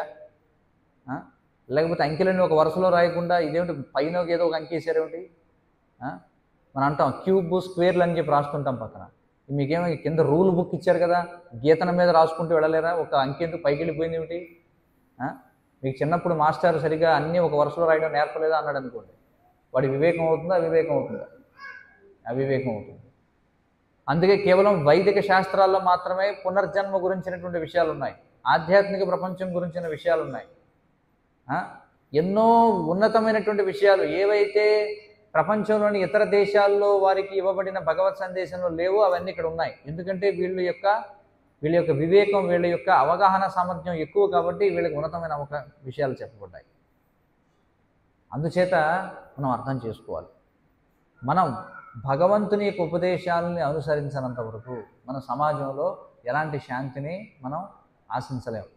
సంవత్సరానికి 3 గ్యాస్ బండ్లు ఉచితంగా ఇచ్చినా, లేకపోతే ఆడవాళ్ళకి బస్సు ఉచితంగా ఇచ్చినా, లేకపోతే నెల నెల అందరికీ పెన్షన్లు ఇచ్చినా, నిరుద్యోగ భృతి ఇచ్చినా, లేకపోతే అందరికీ ల్యాప్టాప్లు ఉచితంగా ఇచ్చినా, లేకపోతే ఫ్రిడ్జ్లు, కంప్యూటర్లు ఉచితంగా ఇచ్చినా, లేకపోతే సంవత్సరానికి ఒకసారి విదేశీ యాత్రలు ఉచితంగా తీసుకెళ్ళని చెప్పలేము. రాబోయే రోజుల్లో ప్రభుత్వాలు మరి ఎన్నికల్లో నెగ్గడానికి వాళ్ళు ఏమి వాగ్దానాలు చేస్తారో మనకు తెలియదు. ఎవరి ఇంట్లోంచి బయటికి వెళ్ళకండి, ఎవరి కంట్లో డబ్బులు వేసేస్తాం, ఇంకొకటి చింకోటి ఏదో ఇస్తానంటాడు, ఇంకొకటి చింకోటి ఏదో ఇస్తుంటాడు. ఇలా ఎన్ని ఉచితాలు వచ్చినా, రాజకీయంగా, భౌతికంగా, ఆర్థికంగా, సామాజికంగా మనం ఎన్ని సర్దుబాట్లు చేసుకున్నా, భగవంతుడు చెప్పినది వినకుండా, భగవంతుడికి శరణాగతి పొందకుండా మనం ఇలాంటి సర్దుబాట్లు ఎన్ని చేసుకున్నా అవన్నీ కూడా ఎలాంటి ప్రయోజనం ఉండదు. ఇవన్నీ కూడా తాత్కాలికమైన ఉపశమనాలు. మనం చూస్తుంటాం అప్పుడప్పుడు జాతరల్లో, లేకపోతే మనం తిరునాళ్ళలో, లేకపోతే పుష్కరాల్లో కొంతమంది పిల్లలు తప్పిపోతుంటారు. పిల్లలు తప్పిపోయి ఏడుస్తూ తిరుగుతుంటాడు. ఎవరో ఒకరు ఏం చేస్తారంటే, అయ్యో పాపం వీడు తప్పిపోయాడు అని చెప్పి, ఎవరైనా ఏడవక నీకు పీచు మిఠాయి కొనిస్తానని చెప్పి పీచు మిఠాయి ఇస్తాడు. వాడు శుభ్రంగా పీచు మిఠాయి తినేస్తాడు. తినేసి మళ్ళీ ఏడవడం మొదలు పెడతాడు. ఎందుకని? మళ్ళీ నాన్న గుర్తొచ్చాడు. ఇంకొకటి ఎవడో గుర్తొచ్చి, ఇలా కాదు నీకు బుడగిస్తాను రా అని చెప్పి బుడగను తినేస్తాడు. ఆ బుడగ కాసేపు ఆడతాడు, అలా ఆడతాడు, పట్టణం పేలిపోతుంది, మళ్ళీ ఏడుపు మొదలు. ఇంకొకటి చేంజ్ చేస్తాడు, ఇలా కాదు నీకు రంగుల రాట్నం ఎక్కిస్తాను రా అని చెప్పి రంగుల రాట్నం ఎక్కిస్తాడు. కాసేపు తిరుగుతాడు, దిగేకి మళ్ళీ ఏడుస్తాడు. ఇంకొకటి వచ్చి ఇదిగో నీకు ఒంటి ఎక్కిస్తాను రా అని చెప్పి అంటాడు. ఇంకొకటి వచ్చి నీకు గుర్రం ఎక్కిస్తాను అంటాడు ఇంకొకడు. ఇలా ఇవన్నీ తాత్కాలిక ఉపశమనాలు. వాడికి శాశ్వతంగా వాడి సమస్యకి పరిష్కారం ఏమిటి చెప్పండి? వాడి కుటుంబానికి వాడిని అప్పచెప్పాలి, వాడి తండ్రికి వాడిని అప్పచెప్పాలి. అలాగే ఈ ప్రపంచంలో మనం చేస్తున్నటువంటి జనాన్ని ఆనందంగా ఉంచడం కోసం మనం చేసే తాత్కాలికమైనటువంటి ఏర్పాట్లన్నీ ఇవన్నీ కూడా ఏమిటవి? మీకు అది ఉచితంగా ఇస్తాం, ఇది ఉచితంగా ఇస్తాం, లేకపోతే ఆ పథకం, ఈ పథకం. చూడండి, పంచవర్ష ప్రణాళికలు, లేకపోతే ఇప్పుడేదో ఎలాన్ మస్క్ అనేవాడు స్పేస్ టూరిజం అట, అక్కడ తీసుకెళ్తాడండి అందరినీ. ఎక్కడికో చంద్రమండలం మీదకో లేకపోతే కుజుడి మీదకో తీసుకెళ్ళి అక్కడ టిఫిన్ చేసి రావడం అన్నమాట. ఆ టిఫిన్ చేయగలమా? అసలు అక్కడ వెళ్ళగలమా? అదన్నీ వేరే విషయం. కాబట్టి ఇలా అందరినీ ఏంటంటే ఒక మాయలో ఉంచుతారనమాట. అంటే జనం తిరగబడకుండా ఉండడం కోసం ఒక రాజకీయ సూత్రం ఏమిటంటే, ఒక కిటికీ ఏమిటంటే, ఎప్పుడైతే దేశంలో ఉన్నటువంటి జనం అక్కడ ఉన్నటువంటి ప్రభుత్వం మీద ఎదురు తిరుగుతారు అనే వచ్చినప్పుడు వీళ్ళు ఏం చేస్తారంటే బయట భూతాన్ని ఒక దాన్ని చూపిస్తారనమాట. ఎప్పుడైతే బయట భూతాన్ని చూపిస్తారో ఆవిడ లోపల దాన్ని మర్చిపోతారు. ఎలాంటి దాన్ని? పిల్లవాడు ఏడుస్తున్నాడు అనుకోండి, ఏడుస్తుంటే వాడు ఏం చేస్తాడు, అదిగో అమ్మో బూచు వచ్చేస్తుంది, అదిగో అని చెప్పి దెయ్యం అంటే వాడు ఏం చేస్తాడు? ఆపేస్తాడు ఏదో. అలాగే ఎప్పుడైతే దేశంలో ఉన్నటువంటి ప్రజలు ధరలు ఎక్కువైపోయాయి, లేకపోతే అది ఎక్కువైపోయింది, మాకు ఉద్యోగాలు లేవు, లేకపోతే అదే అయిపోతుంది, ఇది అయిపోతుంది అని ఎప్పుడు కూడా ఏదో ఒకటి వస్తుంటుంది, అప్పుడు వీళ్ళు ఏం చేస్తారంటే బయట నుంచి ఏమన్నా భూతం చూపిస్తారు. అదిగో పాకిస్తాన్ వాడు యుద్ధం చేస్తున్నాడు అనగానే వీడు మొత్తం ఏడవడం మానేస్తాడు. ఏ భూతం లేదనుకోండి, ఉల్లిపాయ రేట్లు ఎక్కువైపోయాయి, గ్యాస్ బండ్ రేట్లు ఎక్కువైపోయాయి, ఆ రేట్ ఎక్కువైపోయింది, ఈ రేట్ ఎక్కువైపోయింది, ఉద్యోగాలు లేవని చెప్పి ప్రభుత్వం మీద తిరగబడతారు. అందుకే ప్రభుత్వాలు ఏం చేస్తాయంటే ఇవన్నీ కాదు, అదిగో రేపు పొద్దున మరి ప్రపంచ యుద్ధం జరగబోతుంది, చైనా వాడు మొత్తం మన భూభాగాన్ని ఆక్రమించుకుంటున్నాడు అంటే వీళ్ళు గొడవలు మర్చిపోతారు. అవునా కదా? ఒక కుటుంబంలో మనం చూడండి, కుటుంబంలో 10 మంది ఉన్నారంటే వాళ్ళకి ఎప్పుడో గొడవలు ఏవి ఉంటాయి. కానీ బయట నుంచి ఎవడన్నా తండ్రి అంటాడు, రే మీరు కొట్టుకుంటున్నారు అక్కడ చూడండి, బయట వాడు ఎవడో వచ్చి మన పొలం ఆక్రమించుకుంటున్నాడంటే 10 మంది ఏమైపోతారు? ఏకమైపోతారు. అది ఇప్పుడు జరిగే పరిస్థితి అంటారు. కాబట్టి ఈ భౌతిక ప్రపంచంలో ఇది ఎప్పుడూ జరుగుతూ ఉన్నది, అనాది కాలంగా ఇవన్నీ జరుగుతూ ఉన్నది, ఇక మీద కూడా ఇవి జరుగుతాయి. కానీ తెలివైన వాళ్ళు ఎవరైతే మనం ఈ మాయ నుంచి బయటపడి శాశ్వతంగా మనం ఆనందంగా ఉండాలనుకున్న వాళ్ళు భగవంతుడు చెప్పినటువంటి ఉపదేశాలను మనం పాటించాలి. మరి భగవంతుడు ఇచ్చినటువంటి ఉపదేశాలు మనకి భగవద్గీతలో లభిస్తున్నాయి మౌలికంగా. కాబట్టి భగవద్గీత యొక్క జ్ఞానం లేనివాడు పశువుతో సమానం. ఎందుకంటే వాడి జీవితాన్ని వృధా చేసుకున్నట్టే. మరి శాస్త్రాలు చెప్తున్నాయి కలియుగంలో మీరు ఆనందంగా ఉండాలంటే ముందు 4 రకాల పాపకృత్యాలకు దూరంగా ఉండాలి. ఏమిటవి? మద్యం, మాంసం, జూదం, వ్యభిచారం. ఎవరైతే మద్యం, మాంసం, జూదం, వ్యభిచారం ఈ 4 కానీ, ఇందులో 2 కానీ, 3 కానీ, 1 కానీ ఇందులో నిమగ్నమైనా సరే శాంతిగా ఉండే అవకాశం లేదు. ఈ 4 చేస్తూ ఉంటే సరిపోదు. ఈ 4 నియమాలు పాటిస్తూ ఎలాంటిదంటే ఎవరికైనా ఒక వ్యాధి వచ్చిందంటే వ్యాధి నయం అవ్వాలంటే 3 ఉంటాయి. ఏమిటండి అవంటే? ముందు పథ్యం చేయాలి. ఈ రోజుల్లో అల్లోపతి వైద్యానికి పథ్యం అనేది ఏమీ లేదు. నువ్వు ఏమైనా తిను ట్యాబ్లెట్ వేసుకోమంటాడు. కానీ అలా కాదు. ఆయుర్వేద శాస్త్రం ప్రకారం ఒక వ్యాధి తగ్గాలంటే 3 పథ్యం చేయాలి, ఔషధం వేసుకోవాలి, సరైన పౌష్టికాహారం తీసుకోవాలి. 3 ఉంటాయి. అలాగే మనం కూడా ఆనందంగా ఉండాలంటే మనం ఈ 4 పాపకృత్యాలు చేయకుండా ఉండాలి. దానితో పాటుగా కేవలం భగవంతునికి అర్పించినటువంటి పదార్థాన్ని మనం ఆహారంగా స్వీకరించాలి. దానితో పాటుగా హరే కృష్ణ కృష్ణ కృష్ణ హరే హరే, హరే రామ రామ రామ హరే హరే అనేటువంటి మహామంత్రాన్ని మనం ప్రతిరోజు కూడా జపించాలి.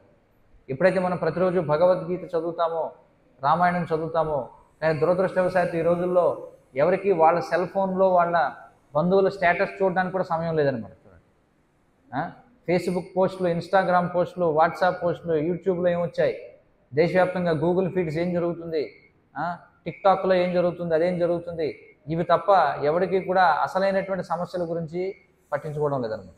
చూడండి, కాబట్టి నిజంగా జీవితంలో ఆనందంగా ఉండాలంటే దయచేసి అందరూ కూడా అర్థం చేసుకోండి. మనం భగవంతుడి గురించి తెలుసుకోవాలి. ఎందుకంటే మనకి విలువైన మానవ జన్మ వచ్చింది. భగవంతుడి గురించి, భగవంతుడు ఎందుకు ఈ సృష్టిని తయారు చేశాడు, మరి మనం చేయాల్సినటువంటి పని ఏమిటి, మనం ఏ విధంగా ఆనందంగా ఉండగలం, అసలు సమస్యలు అంటే ఏమిటి, సమస్యల నుంచి ఎలా బయటపడాలి, ఈ విషయాలని మనం తెలుసుకోవాలంటే భగవద్గీత చదవాలి. కాబట్టి మీ పిల్లలకి శాస్త్రాలు చెప్తున్న 5 ఏళ్ల వయసు నుంచే భగవద్గీత నేర్పించండి. భగవద్గీత అనేది ఏదో ముసలవాళ్ళు అయిపోయిన తర్వాత చదివేది కాదు. 5 ఏళ్ల వయసులో ఉన్నవాళ్ళు సరైన వయసు అది భగవద్గీతని చదవడం మొదలు పెట్టడానికి. ఒకవేళ మీరు భగవద్గీత చదివించకపోతే, నేను చెప్తున్నాను వాస్తవంగా, భగవద్గీత కనుక ఈరోజు 5 ఏళ్ల వయసులో నుంచే భగవద్గీత వాళ్ళకి నేర్పకపోతే ఈ రోజుల్లో అసలు ఎవరికి, స్త్రీలకు కానీ పురుషులకు కానీ వివాహాలు కూడా అవ్వడం లేదు. అలాగే ఎవరు కూడా తల్లిదండ్రులను చూడడం లేదు. ముసలవాళ్ళు అయినటువంటి వాళ్ళకి దిక్కుతోచినటువంటి పరిస్థితి. చూడండి, లక్షల రూపాయలు పెట్టి పిల్లల్ని చిన్నప్పటి నుంచి వాళ్ళ చేతిలో సెల్ ఫోన్ చేతిలో పెడతారు. వాళ్ళు అమెరికాకి పంపిస్తారు, ఆ కాలేజీకి పంపిస్తారు, ఈ కాలేజీకి పంపిస్తారు. వాడు తీరా ఏమవుతాడంటే వాడు వీళ్ళకి టాటా చెప్పి ఎక్కడికో పోతాడు, సమాధానం చెప్పేవాడు. చివరికి అంత్యక్రియలు చేయడానికి కూడా కాంట్రాక్ట్కి ఎవరినో పురమాయించుకోవాల్సిన పరిస్థితి. చూడండి, ఇలాంటి దౌర్భాగ్యపు పరిస్థితి మీకు వద్దనుకుంటే, మేము రోజు చూస్తుంటాం చాలామంది తల్లిదండ్రులు ఏం చేస్తారంటే తమ పిల్లల్ని ఇక్కడ ఏదో పెద్ద కాలేజీ ఉంటుంది, ఆ కాలేజీకి పంపిస్తారు. తల్లిదండ్రులు ఏమనుకుంటారంటే వాళ్ళు బాగా కష్టపడుతూ వాళ్ళు ఏదో రొయ్యల వ్యాపారం లేకపోతే అది చేసి ఇది చేసి మొత్తానికి నానా కష్టాలు పడి పిల్లల్ని బాగా చదివిస్తున్నాం, మన పిల్లలు చక్కగా చదువుకుంటారు అనుకుంటారు. వాళ్ళేమో క్లాసులకి డుమ్మా కొట్టి స్త్రీలు, పురుషులు, ఆడవాళ్ళు, మగపిల్లలు మేము చూస్తుంటాం ఇలా వెళ్ళి మొత్తం అదంతా కూడా అసాంఘిక కార్యకలాపాలకు పాల్పడుతూ ఉంటారు. రోజు కనీసం 50-60 మోటార్ సైకిల్ మేము చూస్తుంటాం. ఎవరు వాళ్ళు అంటే ఒక స్త్రీ, ఒక పురుషుడు. చూడండి, ఒక యువతి, యువకుడు. వాళ్ళ తల్లిదండ్రులకి వీళ్ళు ఏం చేస్తున్నారో తెలియదు. వాళ్ళ తల్లిదండ్రులు ఏమనుకుంటారు, బా మనం ₹1,00,000 ఖర్చు పెట్టి కాలేజీలో చదివిస్తున్నాం, వాడు తెగ చదివేస్తున్నాడు అని అనుకుంటాడు వాడు తండ్రి ఎక్కడో కూర్చొని. వీళ్ళు ఏం చేస్తుంటారంటే వీళ్ళకి సంస్కారం లేకపోవడం వల్ల వీళ్ళకి చిన్నప్పటి నుంచి భగవద్గీత నేర్పలేదు. చేతిలో సెల్ ఫోన్ పెట్టారు. సెల్ ఫోన్ పెడితే సెల్ ఫోన్లో ఏం కనిపిస్తుంది? కామం, క్రోధం, లోభం, మోహం, మదం, మాత్సర్యం. ప్రతి ఒక్కడు ఏమిటి, నేను ఎంత కష్టపడినా పర్వాలేదా, మా అబ్బాయికి ఒక బండి ఉండాలి, లేదా మా అమ్మాయికి ఒక బండి ఉండాలి, మా అమ్మాయికి ఒక సెల్ ఫోన్ ఉండాలి, అంతే. తర్వాత వాళ్ళు